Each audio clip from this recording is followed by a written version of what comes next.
Sorry. You click the right to like move. Okay. Hi, my name is Jake James. I'm a junior here at Frisco High School, and my topic is sports finance. So how I got interested in finance in general, there's two big events that I learned about when I was thinking about what I should study for ISM that really sparked my interest. First one being the Enron scandal. And so what happened there is there was a man named Jeffrey Skilling, and him and the current CFO of the company manufactured false plans and outcomes for their financial standings. And so this caused their stock to drop from one of the top 5 companies in 2000 to being completely broke in 2001. And so a lot of people lost their money that they had invested, and it really hurt a lot of people. So this showed me like how having people that aren't fit to be in the field can drastically impact people's lives in a negative way. And then also in 2008 with the housing market crash, so a lot of people were losing their money and losing their homes. And so financial advisors and people in the finance industry had to completely revamp their plans in order to help people out of the depression that they fell into. And so being able to see how bad finance impacts lives and how good finance impacts lives and how you being in someone's life can help them dramatically really sparked my interest. And so there's 2 different ways that we get information in ISM, and that's research and interviews. So the primary source of interviews is going out meeting professionals, and then research going online and researching what we need to know. And so the first thing I researched is what it is to be a CFO. And so I've always wanted to be a CFO, but I never really knew what that meant. I knew that it would fit my character just because I've always loved math since I was a kid, and problem solving and managing is always something I've been interested in. So the website that I looked at showed that there were 6 responsibilities to be a CFO, and it was communications, risk management, sustainable growth strategy among the most important ones. And so I thought that all of these things were things that I could excel in, and so this is why I thought that this would be a good field for me. The other thing I learned from this is that it's ever-changing, and so you're always having to adapt, which I found would also fit me really well because I enjoyed new challenges. The next thing I researched is budgeting. So budgeting is really important when you're in finance. Making sure that you take the right risks at the right time is really important. And without risks, there's no way to excel, whereas if you take too many risks, obviously there's a possibility of failure. The second thing I learned about was prepared expansion, and so making sure that your budget is ready to grow and ready to change, because like I said earlier, the field's always changing, and so making sure that your budget is also ready to change when you are is really important, and so that fits into the flexible budget as well. So my first interview was with Melissa Bauman. She's the CFO of Carrington International. My interview with her, the thing I really took from it the most was that when she first joined Carrington, it was a team of 6 people. And so obviously with the name Carrington International, you see that they've become an international corporation. And so it really showed me that how you can start from the ground and build up to a big international corporation, and being at the top of something like that when you started with such a small group was really inspiring to me. Another thing that I learned from that interview was the importance of accounting. She told me that when I do go to college, if I'm still looking to study finance and accounting, that making sure that I know everything about accounting is really important. She said that a lot of the stuff she knows about finance she learned in the field itself, but without her knowledge of accounting that she got from her studies, she said that there's no way she'd be able to succeed. And so that showed me the importance of learning in college. And so after my interview with her, we had our final topic proposal in ISM. And so one thing I realized through that interview is that just finance itself was too broad, that I needed to focus on one aspect of finance and just narrow in so that I could find everything about my topic, rather than with finance I would only be skimming the surface. And so this is when my quote really came into play. My quote for the year is from Mark Twain: "The 2 most important days in your life are the day you're born and the day you find out why." And so I really feel like through my topic proposal I found out why. And so that's when I found sports finance. I've always been interested in sports ever since I was a little kid. My mom and dad used to teach me how to read by reading the sports page to me, so that always, and helping me read the sports page, and so that's always been something I've been interested in. I've always watched SportsCenter when I woke up as a kid. So the main thing, the reason I focused in on just sports finance is that it's a more precise focus point. And so through my research that I'll talk about later and the interviews that I had with professionals in sports finance, I really feel like I was able to get a full in-depth analysis of what sports finance is and how I would be able to excel in it. Whereas if I had just normal finance as I came into ISM with, I don't feel like I'd really be able to have that full knowledge of the entire field. And so also I'm really passionate about it. Through my original work and final product, I realized how passionate about it I am. I'm putting in the hard work to get these things done hasn't been an issue because it's exciting and I like doing it. And so that's why I switched to sports finance. So my first interview in sports finance was with Bill Rhoda. He's the president of Legend Global Planning.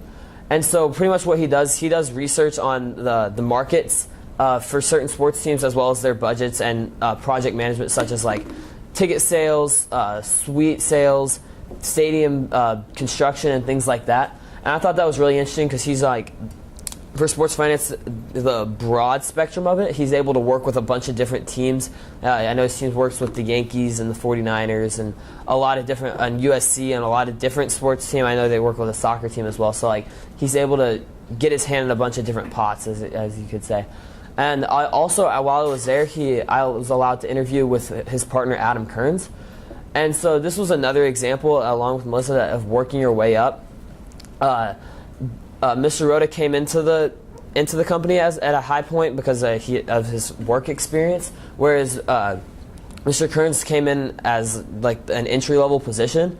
And he showed me that you're able to work your way up if you show hard work, that it's going to get noticed.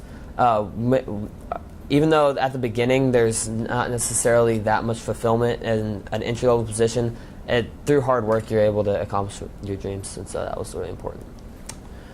My next interview was with Ryan Donlan, and so he works for the Dallas Mavericks as an account executive. And the main thing he taught me is that there's no specific path to success. And so the reason that I took a lot from that, through this I've been looking, okay, what can I do to excel? Like, what do I need to do from here to point B, from point A here to point B where I want to be in life? And I haven't known exactly what I need to do. And so I asked him about that, and he said there's really no path to success. Really the most important thing is just taking the opportunities that are given to you and excelling. And so one thing that he talked about was his experience with the Hillsboro Hops, which I'm sure none of you have heard of the Hillsboro Hops. That's because they're a single-A baseball team right outside of Portland, Oregon. And so even though many people won't hear of that, and obviously there was not that much room to excel financially, he said that his experience there was the most important experience he's had in his entire life for work. That's because he was able to do a bunch of different stuff at a young age. And so he was able to have a position that obviously the place he works now at the Dallas Mavericks would not allow him to have because the lack of work experience. But he was able to get all this experience with the Hops, and I thought that was cool. Also, he had formerly worked for the Texas Rangers, and so one of the things that he showed me is that through his opportunity with the Dallas Mavericks, even though he did love his job at the Rangers, that since he was able to get a better position at the Mavericks, he just pretty much showed me that taking every opportunity you can get is really important. It helps you move up and helps you get what you want to do. And so I thought that was really important. Okay, so finance in professional sports. I decided I wanted to focus my research on one specific thing as my original work was coming up. And so this gave me a lot of new and exciting challenges through sports finance. And one of the things that I was really interested in was player salaries and salary caps and how they work together and how that influences an organization. And so one thing that I saw is that Major League Baseball doesn't have a salary cap, and it's the only main sport that does. The NFL, NBA, and NHL all do have salary caps. And so I wondered why, and I decided that for my original work, I would develop a salary cap for the MLB. So for my proposal, I decided that I wanted to do an MLB salary cap, and I knew that I would have to have like an equation or some sort of formula to find the number that teams would have to stay under. And then I wanted to see how having the salary cap would affect players, owners, and fans. And so I wanted to see how the players would, if they would make more money or less money, how owners, if how the league itself would be affected, how the league's financials would be affected, and then fans, like how if it would promote fairness, if it would mess up the culture that, or if it would mess up the culture that Major League Baseball has. And also I wanted to see the impact on big market versus small market teams. I wanted to see whether it would help small market teams grow or just suppress their growth. And so what I used to model the salary cap was a 2012 NBA collective bargaining agreement. And so in 2012, the NBA completely revamped their salary cap. And so I used a similar format with 90% of the team's original salary and how it grows based on the team's impact on the league's growth. And so the biggest thing that that had was that the economic growth in the league would have excelled, because the economic growth that each team provides to major leagues helps them grow in their salary, and so it helps teams get a better understanding of growing. And so I used the top 30 key signings that happened in this past offseason, and so I showed which ones wouldn't be able to happen, where they would end up going. I used how I determined which team they would go to. It was the best team with the most available money, and so as teams signed players that had less available money, and the stars that were signed to teams that would have now been over the salary cap were distributed to teams that would have been under. And so this really had growth of the small market teams, and the things that I saw really important in this was that small markets would have become big markets. And so that's the most important thing, is that every franchise that is in the MLB is generating revenue for the organization as a whole. And so I saw that as these superstars would have been out of places like New York and LA and the places that have already a big market and have a lot of money to anyway, they would go to franchises like Milwaukee and things like that, and San Diego that may not have as much money in Houston. So that would be able to bring fans to the programs and maybe make the markets bigger and help the league grow financially. Okay, so obviously the salary cap impacted the MLB season, so I simulated using wins against replacement. And so what that is each player has a stat that says how much wins they contribute to their team based on the replacement that's beneath them. And so each team that lost players or gained players, I changed their record, which impacted the playoffs. And so obviously, as you know, the Cubs won the 2016 World Series. However, with the salary cap and how the playoffs worked, I used the season series between each team to show how they would advance in the playoffs. And so the Mets actually beat the Cubs 5-2 in the season series. So I assumed that they would win. I did that for every other series, and it actually has Cleveland winning the World Series, which I thought was really interesting. That implementing a salary cap can completely change the history of the league. And so after my original work is when I met my mentor. My mentor is Dustin Albin. He's the vice president of accounting and finance for the Frisco Rough Riders. Having the relationship with him was super important for the everything else that was in ISM. Doing the original work without a mentor is really difficult, and it was hard for me to find information. So I had to guess on a lot of stuff, and I had to do a lot of research. And so having him as like an access point was really helpful. And the relationship that I've had with him and him showing me his job has been really inspiring to me. And so the next thing we have is the research showcase. I thought that this was a really good opportunity because I was able to network, and I had practice in presenting, which was going to be really important for tonight. It also gave me a sense of accomplishing a goal. And so I obviously had done a lot of hard work in preparation for the research showcase through my original work and just presentation. And so it was really satisfying to see that all come to fruition.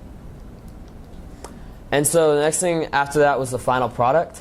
And so for my final product proposal, I decided that I wanted to create a new minor league baseball team. Obviously, having Dustin working in minor league baseball was going to be really helpful to this. And so I wanted to find the city stadium agreements, branding, and sponsorships. And I didn't know exactly how this would look, but through his guidance, I knew that I would be able to do this. And so I decided on relocation. So every team in minor league baseball, if a team is failing, they'll relocate, rebrand, and do different things. And so I did a lot of research on cities that don't have minor league baseball teams and could use one. And so I went through all the metropolitan areas that I could find in the top with population and sports interest. And it took a long time. There's a lot of minor league baseball teams out there. And so I decided, I had a few candidates, and then I decided on Baton Rouge, Louisiana. The reason I decided on Baton Rouge is they currently didn't have a minor league baseball team, and there's only one in Louisiana as a whole. And so I thought that this would be a good opportunity with a big market. Also, there's a quality sports culture with LSU, sports, football, baseball, things like that. There's already a quality sports culture in place that would have interest. Also, there's thriving businesses in Baton Rouge that I could use for opportunities for sponsorships and things like that. And so the team I decided that I should relocate is the Mobile Bay Bears. Their stadium was built in the 70s, and they have an old stadium that they need a new stadium in general. Also, they had the lowest ticket sales in the Southern League, and so it showed a lack of interest. Also, the fact that they're in the Southern League in general, I thought was really good because Baton Rouge obviously would fit in really well in the Southern League for AA. Okay. Okay, so the next thing I had to develop was the team name and logo.